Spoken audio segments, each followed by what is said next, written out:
Hi, எல்லாருக்கும் வணக்கம். இன்னைக்கு பாத்தீங்கன்னா இன்னைக்கு ஒரு சூப்பரான டிப்ஸ் சந்திக்க வந்திருக்கேன். இப்போ இனி வர காலத்துல இனி எல்லாருக்கும் வந்து அடிக்கடிக்கு சளி பிடிச்சிட்டு ஜலதோஷம் அப்படிலாம் சொல்லிட்டு இனி வரப்போகுது.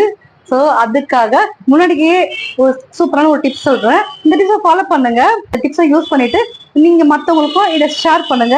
ஸோ அவங்களுக்கும் இந்த டிப்ஸ் ரொம்ப யூஸா இருக்கும்.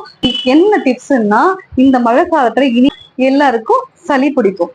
சளி பிடிச்சி என்ன ஜலதோஷம், அதுக்கப்புறம் தொண்டை கட்டிக்கிறது, அதுக்கப்புறம் ரொம்ப மூக்கடைப்புல இருப்பாங்க. காது மண்டல அப்படியே வெயிட்டா இருந்து மண்டல நீர் கோத்தா மாதிரி எல்லாம் இது இருக்கும். இனி இதுக்கப்புறம்லாம் இனி இது மாதிரி எல்லாருக்கும் வரும். இந்த கிளைமேட் சேஞ்ச் ஆகும்போது ஒவ்வொரு கிளைமேட்டுக்கும் ஒவ்வொன்று சேஞ்ச் ஆகும்போது ஒவ்வொரு மாதிரி நமக்கு உடல் சம்பந்தப்பட்ட அதிக இன்னொரு பிரச்சனைகள் வரும். அதுக்காக முன்னாடியே நான் சொல்றேன். இனி இதுக்கு இப்ப கூட ஒரு சில பேர் இந்த மாதிரி பிரச்சனைகளை அவஸ்தப்பட்டிருந்தீங்கன்னா நான் சொல்ற அந்த டிப்ஸ் ரொம்ப யூஸா இருக்கும். ஜலதோஷம் பிடிச்சிட்டு சளி பிடிச்சிட்டு ரொம்ப மூக்கடைப்பு இல்ல மூச்சு விடாம முடியாம ரொம்ப கஷ்டப்பட்டுட்டு இருக்கீங்களா? ரொம்ப மண்டல ஃபுல்லுமே அப்படியே வெயிட்டா இருக்குங்களா? தலைவலி அதிகமா இருக்கு, நம்ம வாய்ஸ்ல கொணன்னு இருக்கு, இந்த மாதிரிலாம் பிரச்சனை இருக்குங்களா? ஸோ சிம்பிளான ஒரு வைத்தியம் இருக்கு. இதை நீங்க ட்ரை பண்ணி பாருங்க.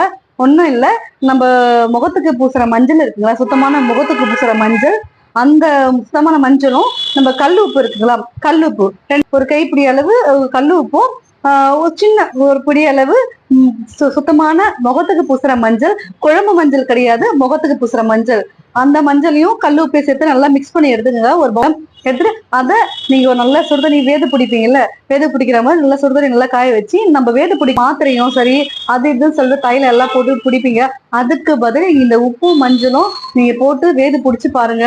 செம்ம எஃபெக்ட் இருக்கும், சூப்பரா ரிசல்ட் கிடைக்கும். கண்டிப்பா அந்த மண்டை பாரம், அதுக்கப்புறம் இந்த கொணன்னு இருக்கு, அந்த சளி பிடிச்சிருக்குது, இது எல்லாமே டோட்டலா சரியா போயிடும். மூக்கடைப்பு எல்லாமே சரியாயிடும். சூப்பரான ஒரு டிப்ஸ் இது. ஏன்னா இது வந்து கிருமி நாசினி, இதெல்லாம் போயிட்டு அந்த சளியில இருக்க இன்ஃபெக்ஷன் கிருமியெல்லாம் அழிச்சிடும். அழியும் போது அப்போ உங்களுக்கு சூப்பரான ரிசல்ட் உடனே கிடைக்கும். ஸோ இந்த வீடியோஸ் பிடிச்சிருந்தா மறக்காம லைக் பண்ணுங்க, கமெண்ட் பண்ணுங்க. நம்ம பேஜ் இன்னும் ஃபாலோ பண்ண வந்தீங்கன்னா மறக்காம ஃபாலோ பண்ணிடுங்க. ஓகே, இதுக்கு அடுத்து நெக்ஸ்ட் வீடியோல நெக்ஸ்ட் ஒரு சூப்பரான டிப்ஸோட உங்களை மீட் பண்றேன். Okay, thank you.